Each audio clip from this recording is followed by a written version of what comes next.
दोस्तों, क्या आपने कभी सोचा है कि आप जो खाना खाते हैं वो आपके पेट में सही से पच रहा है या फिर वो सड़ रहा है? अगर हाँ, तो आप अकेले नहीं हैं। पेट से जुड़ी समस्याएं आजकल हर किसी के लिए चिंता का कारण बन चुकी हैं।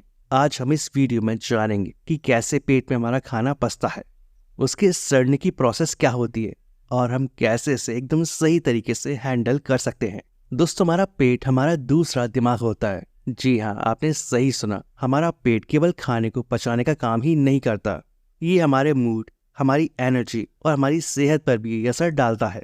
जब हम खाना खाते हैं तो हमारा पेट उसे छोटे छोटे टुकड़ों में तोड़ता है और शरीर को जल्द से जल्द पोषक तत्व देता है। जब आप खाना खाते हैं तो ये सबसे पहले आपके मुंह से पाचक एंजाइम्स के साथ मिलकर छोटे छोटे हिस्सों में टूटने लगता है। इसके बाद ये खाना हमारे पेट में जाता है, जहाँ पर पेट का एसिड इसे और छोटे हिस्सों में बदलता है। इसके बाद ये छोटी आंत में जाता है, जहाँ वह पोषक तत्वों को शरीर में अब्सॉर्ब करता है और बचा हुआ खाना जिसे हमारा शरीर इस्तेमाल नहीं कर पाता, वो मल के रूप में शरीर से बाहर निकल जाता है। लेकिन क्या होता है जब आपका खाना पचता नहीं है? दोस्तों, अगर हमारा पेट सही से काम नहीं कर रहा है तो हमारा खाना पचने के बजाय सड़ने लगता है। इसका मतलब है कि वह पेट में काफी लंबे समय तक रुक जाता है और जिससे गैस, एसिडिटी और पेट फूलने जैसी समस्याएं होती हैं। ये कुछ कॉमन साइन हैं जो कि बताते हैं कि आपका खाना सड़ रहा है। पेट में ज्यादा गैस बनना एक कॉमन साइन है कि आपका खाना सही से नहीं पच रहा है। एसिडिटी, अगर आपका पेट बहुत ज्यादा एसिड बना रहा है तो ये एक साइन हो सकता है कि आपका खाना पेट में अटका हुआ है। कब्ज यानी कॉन्स्टिपेशन, खाना जब ठीक से पचता नहीं है तो वह आंतों में रुक जाता है और इससे कब्ज की समस्या हो सकती है। पेट फूलना, अपच होने पर पेट में भारीपन और फूलने का एहसास होता है। लेकिन अब सवाल ये आता है कि आखिर खाना सड़ता क्यों है? तो आपको बता दें कि इसके कई कारण हो सकते हैं। अगर आप ज़्यादा ऑयली, मसालेदार और प्रोसेस्ड फूड खाते हैं तो ये डाइजेशन में काफ़ी मुश्किल होता है।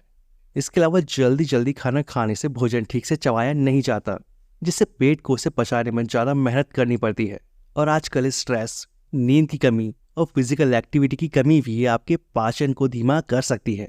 साथ ही जब आप एक बार में बहुत ज़्यादा खाना खाते हैं तो पेट उसे ठीक से प्रोसेस नहीं कर पाता और वो सड़ने लगता है। पानी की कमी भी खाने को सही से पचाने में रुकावट पैदा कर सकती है। कैसे पहचाने कि खाना सही से पच रहा है? अगर आपका डाइजेशन सिस्टम सही से काम कर रहा है तो आपको कुछ बातें ध्यान में आएंगी। जो पचा हुआ खाना होता है वो आपकी बॉडी को एनर्जी देता है और आप दिन भर एक्टिव महसूस करते हैं। इसके अलावा बिना किसी परेशानी के सुबह सुबह पेट का एकदम सही से साफ होना भी ये बताता है कि आपका डाइजेशन एकदम सही है। खाने के बाद हल्कापन महसूस होना, सही पाचन होने पर आपको खाने के बाद हल्कापन महसूस होगा, ना कि भारीपन। अब हम जानते हैं कि अगर हमारा खाना सड़ता है तो ये हमारी सेहत के लिए कितना खतरनाक साबित हो सकता है। और सवाल ये भी है कि हम इसे कैसे सुधार सकते हैं। अगर आपका खाना वास्तव में पेट में सड़ता है तो ये आपकी हेल्थ के लिए बेहद खतरनाक हो सकता है। हालांकि सामान्य कंडीशन में पेट में खाना सड़ता नहीं है। पेट में मौजूद गैस्ट्रिक एसिड और एंजाइम खाने को तोड़ते हैं और डाइजेशन की प्रोसेस को पूरा करते हैं। लेकिन अगर किसी कारण डाइजेशन प्रोसेस ठीक से नहीं होती है तो अपच, गैस, एसिडिटी और अन्य दूसरी समस्याएं भी हो सकती हैं।